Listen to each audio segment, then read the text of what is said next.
having a team is a beautiful thing. And it allows me to scale my business and do things that I never, ever have been able to do on my own. So I owe a lot to the team that I have and the team that I've had over the last 14 years. I'm Amy Porterfield, ex-corporate girl turned CEO of a multi-seven-figure business. But it wasn't all that long ago that I lacked the confidence, the budget, and the time to focus on growing my small but mighty business. Fast forward past many failed attempts and lessons learned, and you'll see the business I have today. One that changes lives and gives me more freedom than I ever thought possible. One that used to only exist as a daydream. I created the Online Marketing Made Easy podcast to give you simple, actionable, step-by-step strategies to help you do the same. If you're an ambitious entrepreneur or one in the making who's looking to create a business that makes an impact and a life you love, you're in the right place, friend. Let's get started. I want to tell you about a podcast I think you should check out. It's called Marketing Against the Grain. It's hosted by Kip Bodnar and Kieran Flanagan, and it's brought to you by the HubSpot Podcast Network, the audio destination for business professionals. Because I know you market for your business, if you want to know what's trending, what's ahead, and how you can lead the way, this is the podcast for you. Hosts Kip and Kieran share their marketing hot takes like nobody does. I love when they talk about things like how to turn problems into opportunities or dive deep into AI and marketing. It's so good. So be sure to check it out. You can listen to Marketing Against the Grain wherever you get your podcasts. Hey there, friend. Welcome back to Online Marketing Made Easy. I wanted to check in, see how you're doing. Like if you had to choose one word that best describes how you're feeling today, what would it be? Like say it out loud if you're like alone in the car or on the treadmill or on your walk or whatever you're doing. Like what's one word that best describes how you are feeling today? So do that. Okay, say it in your head or out loud or whatever. And then here's the twist of that. If it's a word that makes you feel good, great, go on with your bad self. But if it was overwhelmed, stressed, confused, mad, angry, resentful, whatever it might be, if it was one of those words that doesn't make you feel so good, then can you at least dig a little bit deeper and say, okay, I am feeling those things, but if I was going to put a positive slant on this, if I was going to look for the good, if I was going to be grateful for today, don't roll your eyes at me. Come on, stay with me here. What word would you choose if you gave equal airtime to what's good in your life right now? Like equal airtime to what's good. What word would you choose? I don't know. I think it's important that we kind of, if we're feeling all that frustration, overwhelm, stress, there's some good. There's still some good. Just remember that. Okay. So at the time of this recording, I'm nostalgic because I recently hosted a Q&A for my Momentum membership. The only way to get into Momentum is if you've already gone through DCA or you have access to my program, DCA, Digital Course Academy, and then I invite you into my exclusive membership after the fact. And so shout out to all my Momentum members. I love you to the moon and back. And one of my students recently in Momentum asked me a question that went something like this. As a leader, if your team is underperforming, when do you know if you're the problem or if an individual on your team is the problem? I bet that was a good question. How do you know if you're the problem or if an individual on your team is the problem? And it got me thinking about all the ups and downs I've had on my team building journey. It's wild to think that I have over 20 employees on my team right now, all over the US. And some have been with me for over 5 years, which I think is pretty dang amazing. And I really am always asking myself, do I have the right people in the right seats? I learned this from my EOS, Entrepreneurial Operating System process that I use, the book Traction, the book Rocket Fuel. You can learn more about EOS there.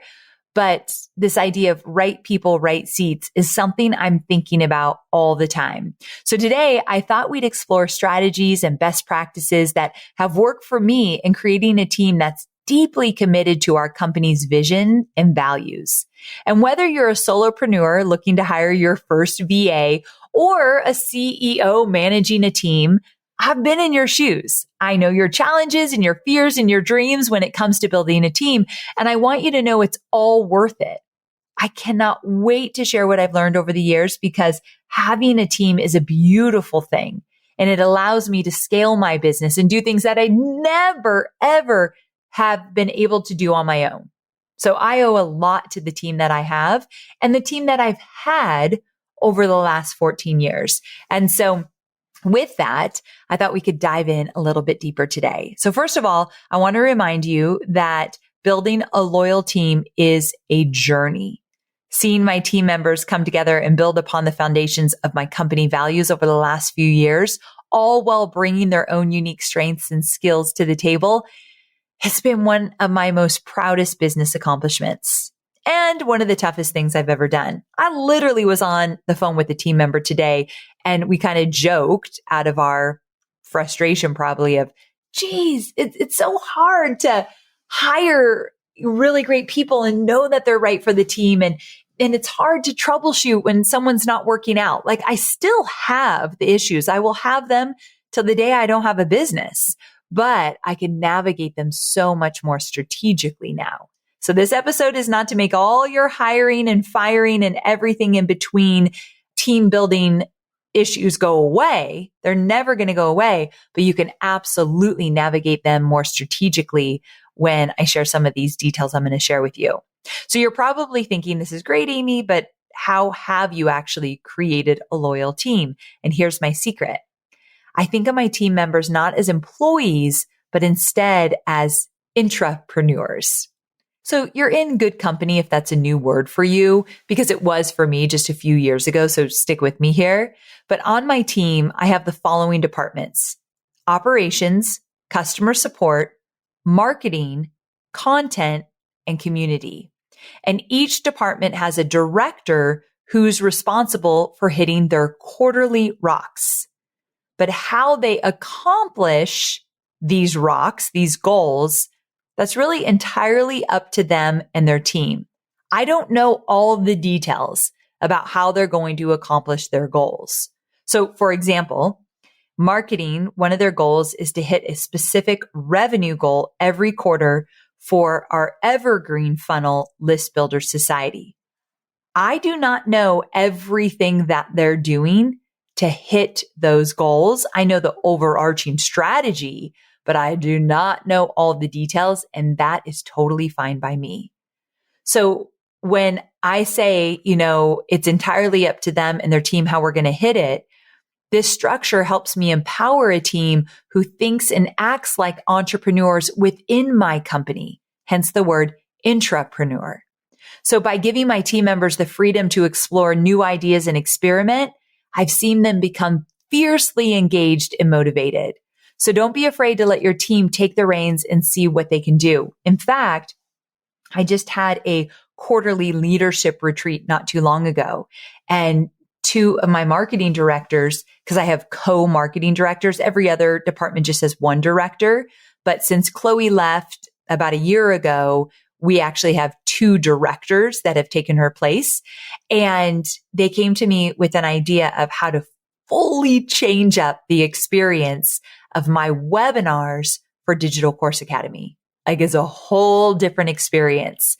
And it was like, when they came to me, I'm like, whoa, that's different. That scares me a little bit. And then they made the case of why it's important that we change things up this year and try something new.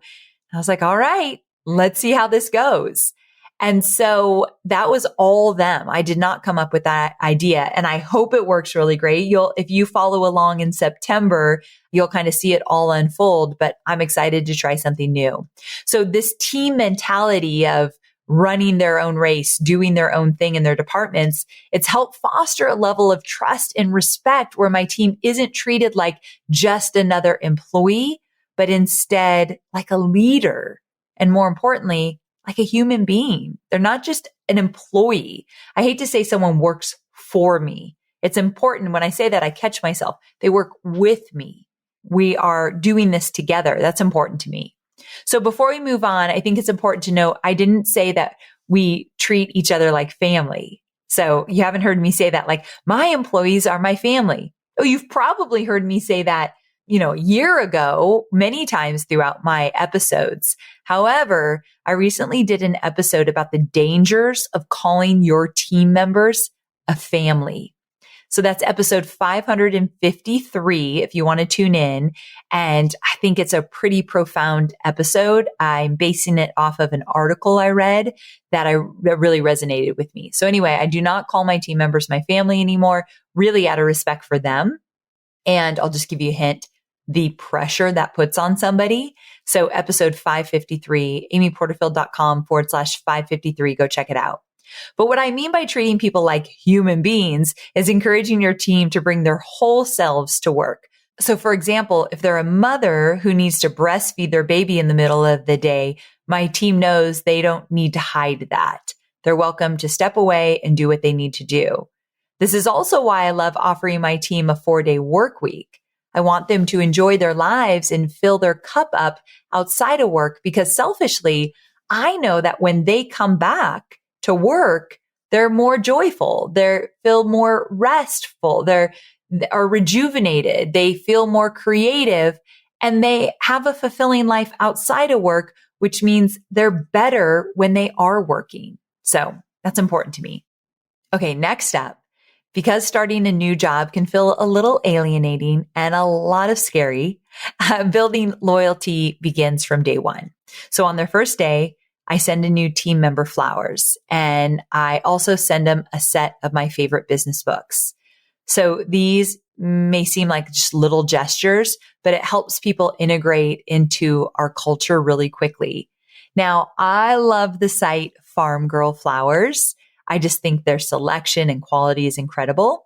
So usually if you're a new employee, you're going to get a bouquet of flowers from Farm Girl Flowers, letting you know we're very excited you've joined us. And some of the book titles we include: Free to Focus, Michael Hyatt; Radical Candor, Kim Scott; Traction, Gino Wickman; and Building a Story Brand by Donald Miller. And then, of course, we've just added another one, 2 weeks notice. So this helps build a loyal team by fostering a shared language and understanding, like, this is how we do business. These are the books that we use in our systems and processing and our processes.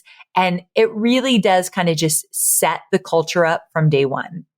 Now, on their first day, their department director will also jump into Slack, which is our internal communication tool, and send a welcome message to introduce the new member and make a call for the team to welcome them as well. So we have a Slack channel. I think the Slack channel is called like employees only, because we have a lot of contractors as well. So we go into that Slack channel and we'll say, all right, everyone, we are welcoming Kim to the team. Let me tell you a little bit about her. And we just kind of all jump in there and welcome her and let her know how excited we are that she's joined. We also use a channel for like different work anniversaries or birthdays and things like that. So we like to shower people with love. So we do a lot of that. Speaking of, as a perk, I give everyone on my team their birthday off, just to remind them that I'm grateful that they were born.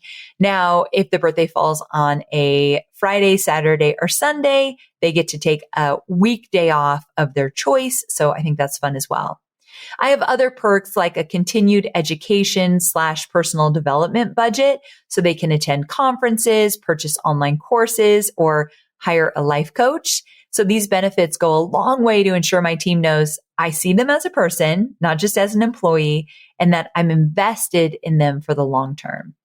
So those are some things that I do just to kind of encourage an entrepreneurial spirit on the team. So to end this episode today, I want to revisit the question that my student asked me that I brought up in the introduction. Again, as a leader, if your team is underperforming, when do you know if you're the problem or if an individual on your team is the problem? And what I'd say to that is no matter how many perks you offer or how much you invest in an employee's success, sometimes it's just not the right fit. No matter how hard you tried to make it work, no matter how much due diligence you did in their interview process, sometimes, and it's happened to me multiple times, the person gets on your team. They start working in their 30 days and their 60 days, and it is obvious they are just not a good fit for the team. That doesn't mean they're not incredible. That doesn't mean they're not super talented. But to me, culture is everything. And so if they're not a good fit, they're going to struggle. They're not going to be happy, and we're not going to be happy as well. Or maybe they're just not a good fit because they really can't do the job. And that just for some reason wasn't obvious in the interview process. But here's where the power of a loyal team comes in. The rest of your team will rally around you, going above and beyond to ensure the business doesn't miss a beat when there is someone on the team that you just missed the mark and they're not a good fit. I've seen that too, where we've had to let someone go and now there's this big gaping hole in terms of responsibilities getting done, and the team will step up and we will rally around each other because we're all in it for the right reason. So remember, my sweet friend, there are bound to be bumps in the road, and building a loyal team will be filled with learning and growing. But if you're on this journey right now, keep pushing forward. I promise you it is so worth it. Sometimes I go to bed at night and think, I am so freaking lucky to have this team. About a week ago, my entire marketing team was in town for the Story Brand training with Don Miller and JJ Peterson on his team. And I looked around at that table and I thought, I love these people so much. I feel really lucky. But I also have my hiring challenges. So I don't want you to think you're alone. It happens to all of us. But more importantly, what you do about that matters most.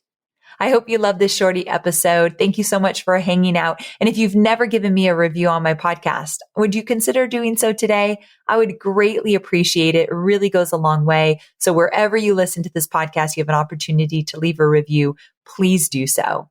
All right, my sweet friend, I'll see you on Thursday for more entrepreneurial goodness. Same time, same place. Can't wait.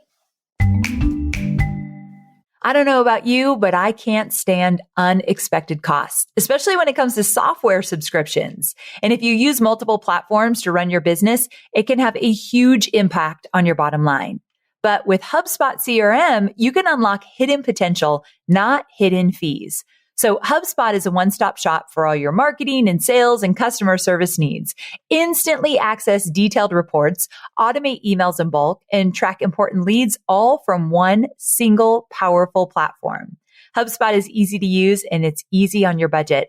Plus, as your business grows, you can upgrade and customize tools as needed. So join the thousands of companies who are getting more bang for their buck with HubSpot. Get started for free at HubSpot.com.